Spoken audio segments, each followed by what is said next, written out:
I'll never forget the night that changed my life forever. You know, it was a Friday night in February of 2002, and my best friends offered me crack. And I mean, here's a kid who's, I might have smoked weed like 5 times my whole life. I might have drank in a handful of times. I just didn't like it. It wasn't for me. Right. So when my best childhood friends are offering me crack, you can only imagine what was going through my Yeah. mind, you know? And I'm picturing like these homeless people. I'm picturing like people that are missing their teeth, you know, people that are robbing people, stealing from people, Yes. you know, the stuff that you see on the movies, you know? But these are my best friends. They still have the house, they still have the car, they still have the job, they still have the family. Um, and I remember asking myself, is it really that bad? Hmm. And my friends were like, man, just try it. If you don't like it, you don't have to try it again.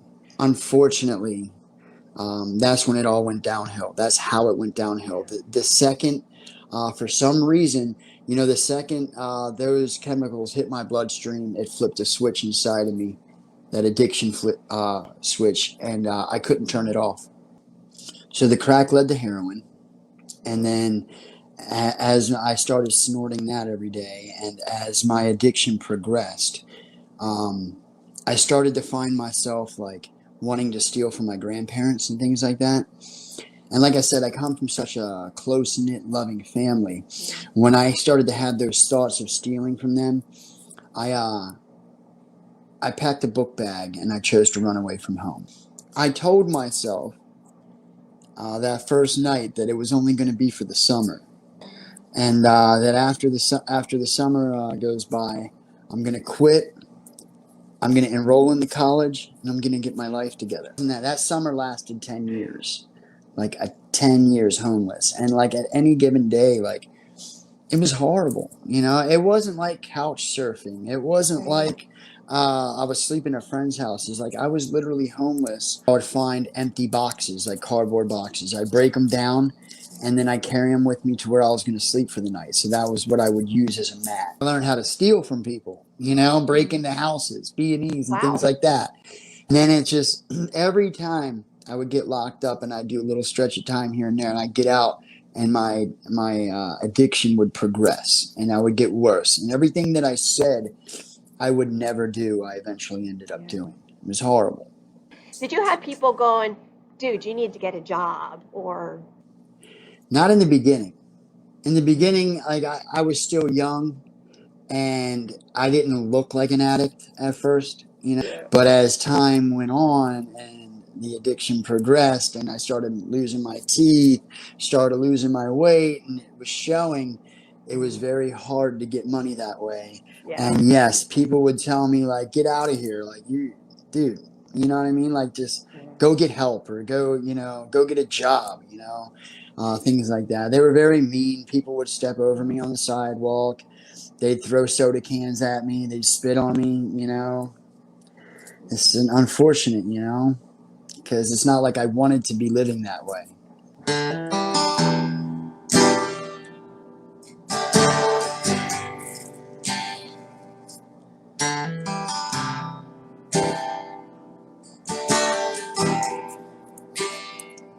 I walk with demons, but follow Jesus.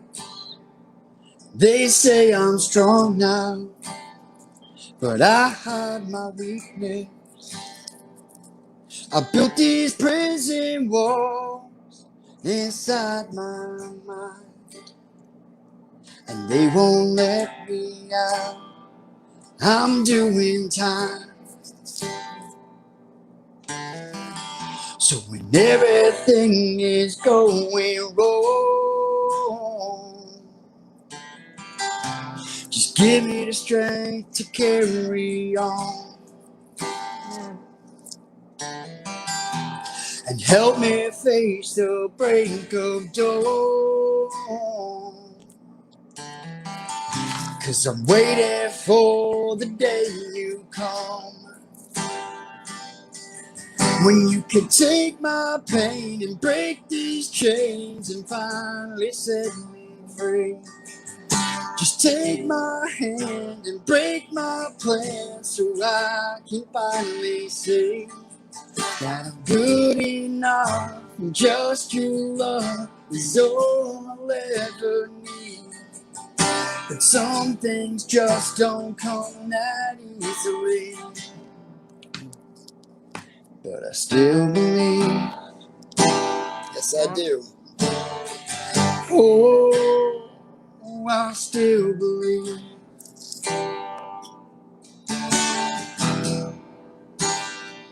'Cause I walk with demons, but follow Jesus. They may deceive us, but he never leaves us. 'Cause in this heart of mine, he's found a home. He gives me peace of mind that I've never known. So when everything is on my goal, just let me know I'm not alone. And help me face the break of dawn. 'Cause I'm waiting for the day you come, when you can take my pain and break my chains and finally set me free. Just take my hand and break my plan so I can finally see that I'm good enough, and just your love is all I'll ever need. But some things just don't come that easily. Whoa, but some things just don't come that easily. But I still believe. Oh, I still believe. Even when my world is crashing down and brings me to my knees, I still believe. Oh, I still believe. That when it's said and done and my time has come for you to meet with me, I still believe. Oh, I still believe. I still believe. I thought that I was too far gone. You know, I thought that there was no way Jesus would forgive me for what I've done. You know, there was a point in my addiction where, like, it was literally below freezing. You know, it was freezing out up north, and I would have to chip the ice off my socks every morning. You know, I don't know how I didn't get frostbite. I don't even know how I survived, Yeah. honestly. But it's because Jesus never left me. I just said it in my song. You know, he never leaves us. You know, the Right. enemy will do everything to try to deceive us, but Jesus never leaves us. You know, and I was so broken. I was so hopeless, and I thought that I was going to die. You know, either with a needle in my arm, or freezing to death in the streets, or doing life in prison. You know, and I thank God, you know, that he never left me. And I thank God every day Yeah. for his relentless grace, you know. And this is kind of where, like, God revealed himself to me, you know, and so without doing it, you know what I mean? I'm a firm believer that God works through many people. You know, Yeah. you see God every single day, you know. It may be the homeless guy that you pass in the street. It may be somebody that you see on a train, on your commute to work. You know, it might be Yeah. somebody, you know, a coworker at a job. It might, whoever he decides to use. You know, and that's the beauty Yeah. of it. And this is the moment when I really realized, um, like, he was there. You know, all along. Yeah. So I was running with some guys. This is December 2012. I was running with some guys, and we were doing some bad things. We were robbing banks. I'm just going to put it out there, Okay. Yeah. And they wanted to rob a specific bank that was across state lines. It was in a small little town. It was near a police station, and everything about it just seemed wrong, right? And that night, I got a call out of the blue from my friends, my best childhood friend that I grew up with. The same best friend that introduced me to crack, the same best friend that introduced me to heroin years before. I hadn't seen or heard from him in about 4 years, Wow. And he was down in Florida and he was clean. And he was like, listen, Wow. man, I heard that you're into some bad stuff. And I know I kind of got you into this mess, but I'm here to tell you, if you feel like how I felt and everybody up there is getting high, everywhere is a reminder of getting high, and you just feel like you can't do it up there, I'm here to tell you that you can. It is possible, and there is a way out. And if you're willing, I'll pay for your train ticket to come to Florida, and we'll get you into treatment. And man, dude, it was December. It was 2012. I was freezing cold. The thought of Florida did not sound bad, Yeah. But this is when God really, I felt it. I felt it in my soul. Like, I could feel something, that whispered to me, you can continue. You can make, the choice is yours. You can continue doing what you've been doing, right? Yeah. And go and rob the bank with these guys tomorrow. And you're going to continue to get what you've been getting. But I'm giving you an opportunity right now. You can choose something different. And I feel like he used the one person that I would relate to. The one person that I grew up with, that introduced me to the drugs, that I was homeless with, that I'd been somebody that I had been at the lowest of the low with them. You know what I mean? And he came and he got clean, and then God used him to come save me. Because that was about the only person that I would have listened to, And the next morning I was on a train, 26-hour train ride with nothing but the clothes on my back. I had no idea where I was going. I didn't know what I was doing. I just knew I was going to go try something different. I was going to try to get clean, And that day, they tried to rob that bank. And guess what happened? Oh, they got caught. They got on a high-speed car chase across state lines. They got caught with the guns. They got caught with the money. And they got caught with the drugs.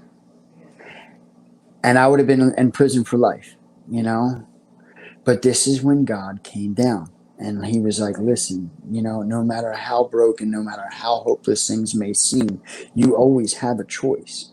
You have a choice, It's just, what are you going to do, And I'm so glad I chose the latter. I'm so glad I chose to catch on, catch that train, And I was very weak in my faith, Like I said, I had a mustard seed, But I continued to do the next right thing, as hard as it was, I went down. Got to Florida, got into detox, and then I went to treatment. And man, I did not want to be there. I'm not gonna lie. Who wants to be there? But I needed it, and that was where my relationship with God really went from God fearing to God loving, and experiencing that relentless grace, that mercy, man, no matter what the enemy does to try to bring you down, he will literally turn it around and use it for good. Yeah. So. Because I'm sure that y'all have totally understand what it is that Joe's saying. It's the same thing. God turned it around for him. Okay, He can turn it around for you guys. He can turn it around for the ones that you love. Because God loves you, and He loves the ones, and you can use this. And I know that Joe and I had some really crazy days today, but God turns things around, and Absolutely. that's it, because He's God, and that's just the way that it is. This is the Yep. way that it is. Joe, would you go ahead and I was looking at my notes. Like I said, I trolled. Um, if y'all haven't seen it, he did a video. It's called "Clean and Sober: Cursing or a Curse or a Blessing." So I know that we could go back and y'all can watch it, because that's a really good thing to do. But really, a curse or a blessing? How did you get that? I was thinking about it. Like just one day, I was thinking, man, um, is being clean and sober a curse or a blessing? You know, Yeah. um, and you know, for me, like when I was out there getting high, I didn't have to feel those emotions. You know, I could run. I ran from them, and I could just cover them up. I could mask them. You know. Um, Now that I'm sober, now that I'm clean, I don't have like that crutch. I don't have that go-to anymore, you know. And when I have a crappy day, I can't, Mm, I can't go just buy a bag of dope. I can't go true. to the liquor store and just grab a bottle. It doesn't work like that. So I just have to sit there and just get centered with God and pray. And He's the ultimate healer, man. He is, Yes. and it took a long time. I'm still not there. I still have my moments. I still fall short. But here's the thing, man: is it a blessing or a curse? One, obviously, it's a blessing that I get to wake up and not be dope sick. I get to wake up and not be in the shakes. Like I'm not Yeah. in. Like substance does not control me. Um, but that obviously is a blessing. Do I have an amazing family? My beautiful wife that I just got married to last month. Yes, it's a blessing. The kids are a blessing. Everything like in that aspect is a blessing, right? But I'll tell you what the curse is. The curse is now I have so many of my friends that are dying. I have so many friends that are still up there that message me on a like I don't want to say like weekly basis, but like every couple months, things that get really bad for them, and they'll just reach out. How do you do it, Joe? How did you do it? Well, first of all, like you gotta get out of where you're at right now. You know what I mean? And I offer them treatment options. Like you can go to this place, you can go to this place, you can go to this place, but they're not willing to put in the work. And then they're right back out there running. And then I don't hear from them for another few months. And they'll message me back. And then they'll be like, how do you do it, Joe? I'm like, I just told you like 3 months ago. You know what I mean? Like, and then that'll go back and forth until all of a sudden there's an obituary and he's gone. And that is the curse. The curse is like, now it's like, I have, that I had that gift of desperation, to really just reach out and do whatever. The same things, how like I would be willing to do whatever it took to get high, to get my next fix, to get my next drink. I had to be willing to put in that same amount of work to get clean. And it went from going to meetings, getting a sponsor, working the steps, but the whole purpose of doing the steps is to put your hand in God's hands. So all that was preparation and building my relationship with God, with Jesus. And ultimately, like He's the one who has saved me. He is the one that, in the name of Jesus, there's the spirit of bondage has been broken. You know, um, but it's just a curse, man. Watching my friends die. Seeing what Jesus has done in my life, seeing what what I have, and not being able to just physically, like, I wish to God, like, man, I could just give them what I have, because we spent 10 hours yesterday at a memorial service, me and Faith, with her childhood friend, her childhood friend, Mike Burdett, rest in peace. they found him, in the bottom of a river. And Sorry, Faith. and it was hard, man. And just to see, all these people there yesterday celebrating his life, and he had ample support. He did. But he was just struggling with those demons. And who gets to suffer now is his children that he leaves behind. A 1-year-old daughter and a 13-year-old son, And I made sure I told the son, like, anytime you want to go fishing, you want to go golfing, whatever, you come, I'll pick you up, But like that's the curse, is like not being able to physically just give them what we have, and just not have the drugs to hide it, to mask it. You just kind of deal with it, the best you can. So how are you maintaining your faith? You know what I mean? Because it's one thing to start out really strong, but what do people do in order to stay there? Well, they say faith without works is dead, and I think that's anything. That's just like anything, whether it's recovery or like you said, the faith. Like how do I maintain it? Is that I have to continuously move my feet.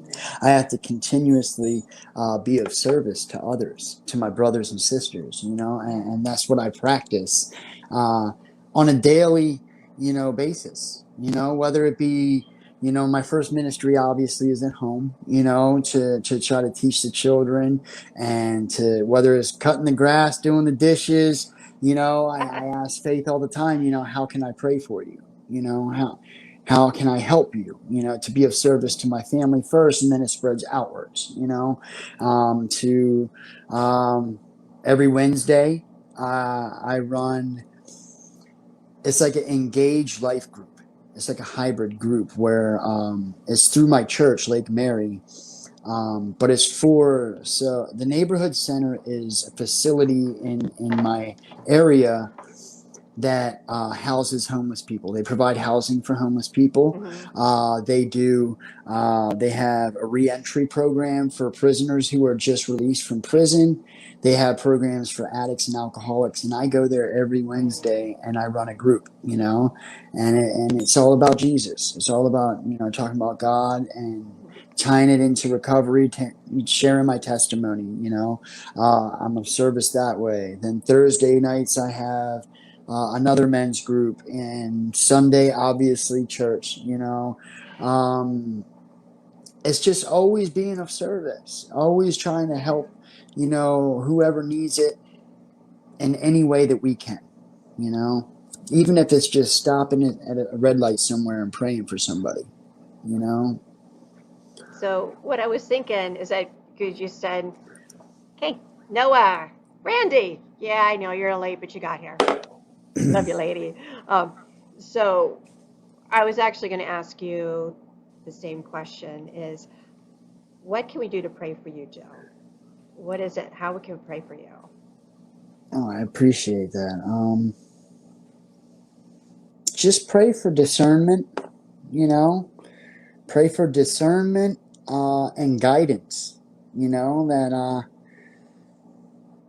guidance, and everything that I do, because unfortunately, like I'm sure you're aware, when God places people in positions like us, to where we're reaching a lot of people and we're helping a lot of people. Yeah. The enemy, he doesn't take too kindly to that, No. But then again, like they say, man, a robber's not going to break in. He's not going to try to break into an empty house. He That's a good point. he attacks what's valuable. And he knows people like us were valuable to God.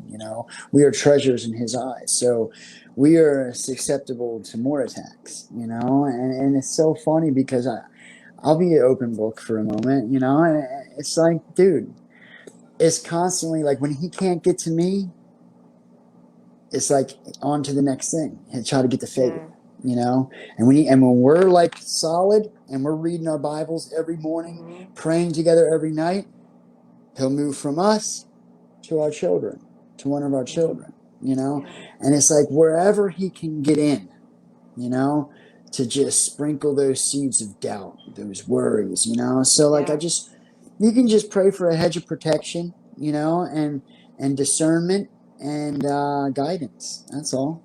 That's all. That's a lot. Oh, Yes, that's a lot. But you know what? That's good. Yeah. I'm um, sorry. it's no, it's fine. I love this. This is awesome. Hey, so what do you do when? Because guys, it's really easy to say. When Satan comes and it's an attack, we just go boom and we can head it off. It's not always that easy. No. There's more to it. So, Joe, what works for you? I don't know how to word that a little bit better, but I know that you know what I'm talking about. I know it. I know it. I understand what you're trying to say, and I don't think there's any right or wrong way. Well, there's Hmm. obviously wrong ways, but Yes. so I mean, what we do, when we feel like we're under attack or things are tough for us, is like we definitely put on worship music. Put on Hmm. worship music. We make sure we find that time. We make that time for God. To really just get centered to talk to Him, because all He really wants is a conversation with us. He wants a relationship. He craves that relationship with us. Yep. And you just got to take that time aside to get connected with Him, talk to Him, listen to some worship, some praise music, and stay focused, man. Stay Gotta stay focused, focused, because the guys. enemy will send all sorts of distractions and Yeah. temptations and everything. And yeah, you just got to stay shielded up, you know. Um, Yeah. You know what? How about you do another song because and then we'll kind of get ready to close it up here. But my okay. computer just went dark, and if I don't do something about it, Okay. we're done. Okay. So this song right here is called How Many Times? Um, the original version's on a piano. So this does sound a little bit different, but it's a beautiful song. It's about how many times are you going to repeat the same mistakes until you finally experience enough pain that you want to do something about it, that you want to make a change. And I think Yeah. I mean, I'll speak for myself. I'm stubborn. I'm hard headed. I have to make the same mistake so many times just to make sure that way is Yeah. not working. You know what I mean? So this is called How Many Times.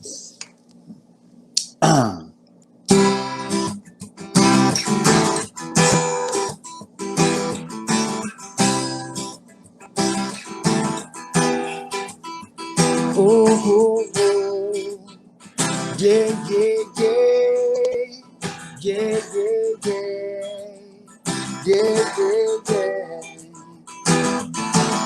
How many times you gonna tell yourself you giving up? How many times you gonna write it down and rip it up?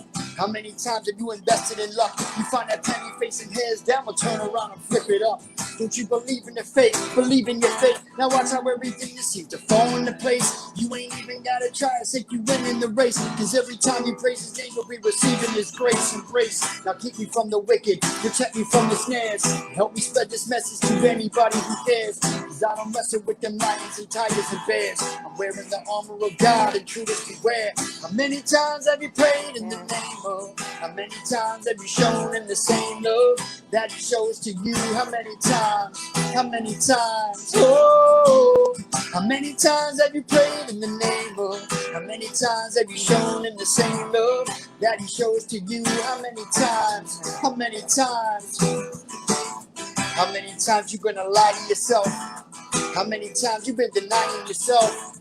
How many times? How many times? How many times you looked inside of yourself and you're ashamed of what you see, but you don't ask for no help? You'd rather drown in misery and take that rum off the shelf. You pour another shot and blame it on the hands you were dealt. So you're forgetting about the pain that all your family felt while you were running in them streets like a slave for a bag of dope. Your parents worried that their baby might not make it home. They lie awake and they wait and they crying by the phone, praying that they don't get the call that their baby is gone. I know it hurts, but everything that I'm speaking is true. I only say it cause I know what I used to be you. But I done made it and I'm grateful I'm one of the few. And now I'm headed back just to say that you can make it too. How many times have you prayed in the name of? How many times have you shown in the same love that he shows to you? How many times? How many times? Oh. How many times have you prayed in the name of? How many times have you shown him the same love that he shows to you? How many times? How many times? It doesn't matter how many times you've been beaten down. It doesn't matter how many people believe in you now. All that matters, you believe in yourself. Cause there's a reason that you're breathing and he's keeping you round. And everything that you've been going through is part of a plan. But I know it's hard to trust it and you can't understand. Believe me, we crash and we burn, we live and we learn. If you could only see the blessings that we get in return, you'd be like, I'll shine through the storm and the struggle. Hard times when I know I'm in trouble. I'll rise, I'll rise, I'll rise through the ash and the rubble. How many times have you prayed in the name of? How many times have you shown him the same love that he shows to you? How many times? How many times? Oh, how many times have you prayed in the name of? How many times have you shown him the same love that he shows to you? How many times? How many times? How many times, Sandy?